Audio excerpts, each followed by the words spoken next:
POCSO ಕಾಯ್ದೆಯಡಿ ಮಾಜಿ ಮುಖ್ಯಮಂತ್ರಿ ಬಿಎಸ್ ಯಡಿಯೂರಪ್ಪ ಅವರ ವಿರುದ್ಧ ಇತ್ತೀಚೆಗೆ ದಾಖಲಾಗಿದ್ದ ಪ್ರಕರಣದಲ್ಲಿ ಅವರನ್ನು ಬಂಧಿಸುವ ಸಾಧ್ಯತೆಗಳು ದಟ್ಟವಾಗಿದೆ. ಬೆಂಗಳೂರಿನ ಮಹಿಳೆಯೊಬ್ಬರು ತಮ್ಮ ಪುತ್ರಿಯ ಮೇಲೆ ಯಡಿಯೂರಪ್ಪನವರು ಲೈಂಗಿಕ ಕಿರುಕುಳ ಎಸಗಿದ್ದಾರೆ ಅಂತ ಕಂಪ್ಲೇಂಟ್ ಮಾಡಿದ್ರು. ಈಗಾಗಲೇ ಯಡಿಯೂರಪ್ಪ ಅವರ ವಿರುದ್ಧ ದಾಖಲಾದ ಎಫ್ಐಆರ್ನಲ್ಲಿ ಏನಿದೆ ಅಂತ ನೋಡೋದಾದ್ರೆ, ಮಗಳ ಮೇಲೆ ಈ ಹಿಂದೆ ಆಗಿದ್ದಂಥ ಅತ್ಯಾಚಾರ ಪ್ರಕರಣ ಸಂಬಂಧ ಎಸ್ಐಟಿ ತನಿಖೆಗೆ ವಹಿಸುವಂತೆ ಮನವಿ ಮಾಡೋಕೆ ಅಂತ ಫೆಬ್ರವರಿ 28, 2024ರಂದು ಯಡಿಯೂರಪ್ಪ ಅವರ ಮನೆಗೆ ಸಂತ್ರಸ್ತ ಬಾಲಕಿ ಹಾಗೂ ತಾಯಿ ಹೋಗಿದ್ದಾರೆ. ಈ ವೇಳೆ ಅಪ್ರಾಪ್ತ ಬಾಲಕಿಯನ್ನ ತನ್ನ ರೂಮಿಗೆ ಎಳ್ಕೊಂಡು ಹೋಗಿ ಸುಮಾರು 5 ನಿಮಿಷಗಳ ಕಾಲ ಬಾಗಿಲು ಹಾಕಿಕೊಂಡು ಲೈಂಗಿಕವಾಗಿ ಕಿರುಕುಳ ನೀಡಿದ್ದಾರೆ. ಅಂದ್ರೆ ಬಾಲಕಿಯ ಬಟ್ಟೆಯೊಳಗೆ ಯಡಿಯೂರಪ್ಪ ಕೈ ಹಾಕಿದ್ದಾರೆ. ಕೊನೆಗೆ ಬಾಲಕಿ ಅಲ್ಲಿಂದ ಓಡ್ ಹೋಗೋಕೆ ಪ್ರಯತ್ನ ಪಟ್ಟಾಗ ರೇಪ್ ಆಗಿದ್ಯೋ ಇಲ್ವೋ ಅಂತ ಚೆಕ್ ಮಾಡೋಕೆ ಹಾಗೆ ಮಾಡಿದೆ ಅಂತ ಹೇಳಿ ಕ್ಷಮೆ ಕೂಡ ಕೇಳಿದ್ದಾರೆ. ಇದು ಎಫ್ಐಆರ್ನಲ್ಲಿ ದಾಖಲಾಗಿರೋದು. ಇನ್ನು ಈ ಹಿಂದೆ ಗೃಹ ಸಚಿವ ಜಿ ಪರಮೇಶ್ವರ್ ಹೇಳಿರೋ ಒಂದು ಮಾತನ್ನ ನಾವಿಲ್ಲಿ ನೆನಪು ಮಾಡಿಕೊಳ್ಳಲೇಬೇಕು. ಯಡಿಯೂರಪ್ಪ ಅವರ ವಿರುದ್ಧ ದೂರು ನೀಡಿದ ಮಹಿಳೆ ಮಾನಸಿಕ ಅಸ್ವಸ್ಥತೆ ಅಂತ ಹೇಳ್ತಿದ್ದಾರೆ. ದೂರನ್ನ ಲಿಖಿತವಾಗಿ ನೀಡಿಲ್ಲ, ಬದಲಿಗೆ ಟೈಪ್ ಮಾಡಿಕೊಟ್ಟಿದ್ದಾರೆ. ಇದು ಒಬ್ಬ ಮಾಜಿ ಸಿಎಂಗೆ ಸಂಬಂಧಿಸಿದ ವಿಷಯ, ಸೊ ಎಚ್ಚರಿಕೆಯಿಂದ ಮಾತಾಡಬೇಕು ಅಂತ ಹೇಳಿದ್ರು.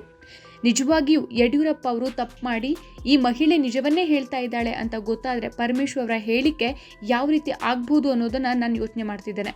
ಮಾಜಿ ಸಿಎಂ ಬಗ್ಗೆ ಯೋಚನೆ ಮಾಡಿ ಮಾತಾಡಬೇಕು ಅಂತ ಹೇಳೋ ಕಾಮನ್ ಸೆನ್ಸ್ ಇದೆ, ಆದರೆ ಪಬ್ಲಿಕ್ ಬಗ್ಗೆ, ಅದರಲ್ಲೂ ಒಂದು ಮಹಿಳೆ ಬಗ್ಗೆ ಯೋಚಿಸಿ ಮಾತಾಡಬೇಕು ಅನ್ನೋದು ಮಾತ್ರ ಇವರ ತಲೆಯಲ್ಲಿ ಬರೋದಿಲ್ವಾ ಅಂತ.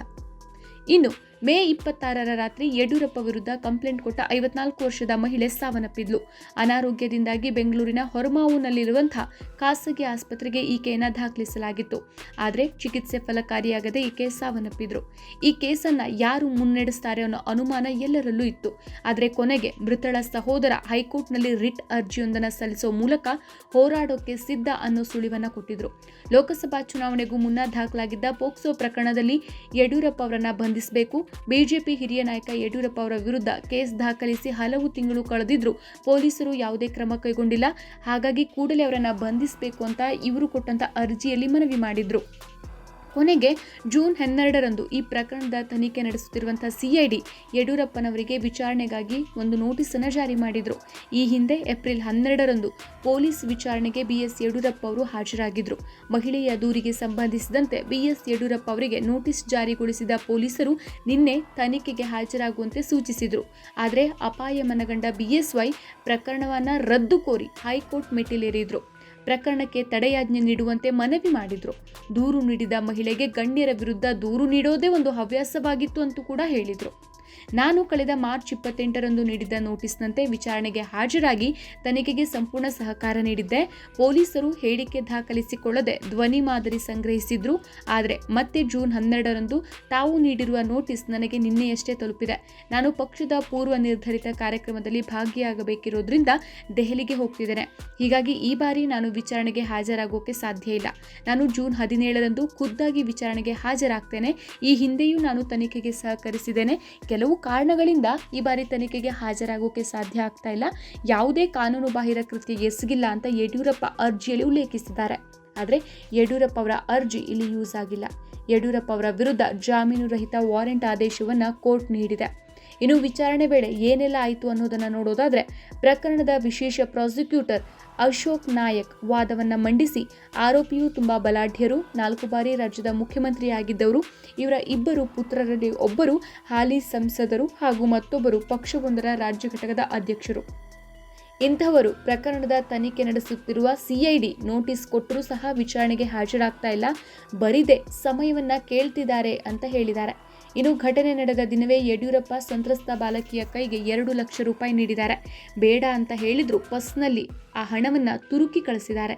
ನೀನು ಕಷ್ಟದಲ್ಲಿದೆಯಾ, ಇಟ್ಕೋ ಅಂತ ಹೇಳಿ ಸಮಾಧಾನ ಮಾಡೋ ನೆಪದಲ್ಲಿ ಸಾಕ್ಷಿ ನಾಶಕ್ಕೆ ಪ್ರಯತ್ನಿಸಿದ್ದಾರೆ. ಈ ತಾಯಿ ಮಾಡಿಕೊಂಡಿದ್ದಂಥ ವಿಡಿಯೋವನ್ನು ಸಹ ಡಿಲೀಟ್ ಮಾಡಿಸಿದ್ದಾರೆ. ಹೀಗೆ ಹಲವು ಹಂತಗಳಲ್ಲಿ ಸಾಕ್ಷಿ ನಾಶವನ್ನು ಮಾಡ್ತಾನೆ ಬಂದಿದ್ದಾರೆ ಅಂತ ಕೋರ್ಟ್ ಗಮನಕ್ಕೆ ವಕೀಲರು ತಂದರು.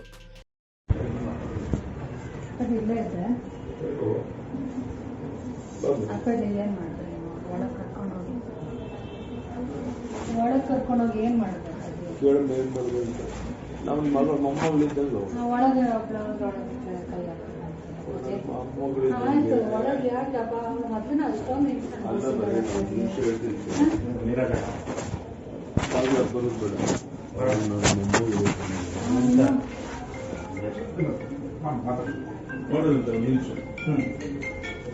ಏನ್ ತಲೆ ಕೆಡಿಸ್ಕೋಬೇಡ.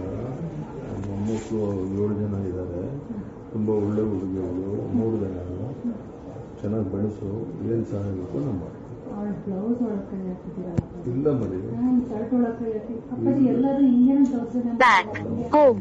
Pause. 2. Take a photo while shooting a video. ಅವರು ನನ್ನ ಬಂದಿದ್ದಾರೆ. ಒಳ್ಳೆ ಹುಡುಗಿ. ಚೆಕ್ ಮಾಡಿದೆ. ಅವ್ರ ಮುಂದೆ ಒಳ್ಳೇದಾಗುತ್ತೆ. ಏನು ಬೇಕು ನನ್ನ ಸಹಾಯ ಮಾಡ್ಕೊಂಡು ಚೆನ್ನಾಗಿ ನೋಡ್ಕೊಂಡು ನಿಮಗೆ ಹೆಂಗ್ ಸಹಾಯ ಮಾಡ್ತೀರಾ? ಅಷ್ಟು 9 ವರ್ಷದಿಂದ ಹೋರಾಟ ಮಾಡ್ತಾ ಇದ್ದೀನಿ ಅಪ್ಪಾಜಿ. ನನಗೆ ನನ್ನ NOC ಕೊಟ್ಟಿದ್ದಾರೆ ನಮ್ಮ ಲಾಯರ್. 9ನೇ ಲಾಯರ್. ನಂಗೆ ಎಷ್ಟು ಅಂತ ನನ್ನ ಲಾಯರ್ಗಳನ್ನ ಅಲ್ಲ ಮರಿ, ನಿನ್ಗೆ ಏನು ಬೇಕು ನಾನು ಮಾಡ್ತೀನಿ. ನಾನು ಲಾಯರ್ ಇಡ್ತೀನಿ. ನಾನು ಎಲ್ಲ SIT ಮಾಡಿಸಿ. ನಾನು ಎಲ್ಲ ವಿತ್ ಪ್ರೂಫ್ ಸಮೇತ ಕೊಡ್ತೀನಿ. SIT ಫಾರ್ಮ್ ಮಾಡಿಸಿ. ಒಂದ್ ವೇಳೆ ಅವ್ರು ಹೇಳಿದಷ್ಟು ಸಮಯವನ್ನ ನೀಡಿದ್ದೇ ಆದರೆ ಪ್ರಕರಣಕ್ಕೆ ಸಂಬಂಧಿಸಿದ ಸಾಕ್ಷ್ಯಗಳನ್ನ ನಾಶ ಮಾಡುವಂತ ಸಾಧ್ಯತೆ ಇರುತ್ತೆ.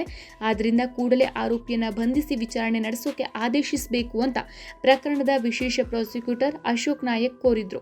ವಾದ ಆಲಿಸಿದ ನ್ಯಾಯಾಧೀಶ NM ರಮೇಶ್ ಅವರು ಯಡಿಯೂರಪ್ಪ ಅವರ ವಿರುದ್ಧ ಜಾಮೀನು ರಹಿತ ವಾರೆಂಟ್ ಆದೇಶ ಪ್ರಕಟಿಸಿದ್ದಾರೆ. ಇದೀಗ ಎಷ್ಟೊತ್ತಿಗೆ ಬೇಕಾದರೂ ಯಡಿಯೂರಪ್ಪ ಅವರನ್ನ ಬಂಧಿಸುವ ಅಧಿಕಾರ CID ಅಧಿಕಾರಿಗಳಿಗೆ ಇದೆ.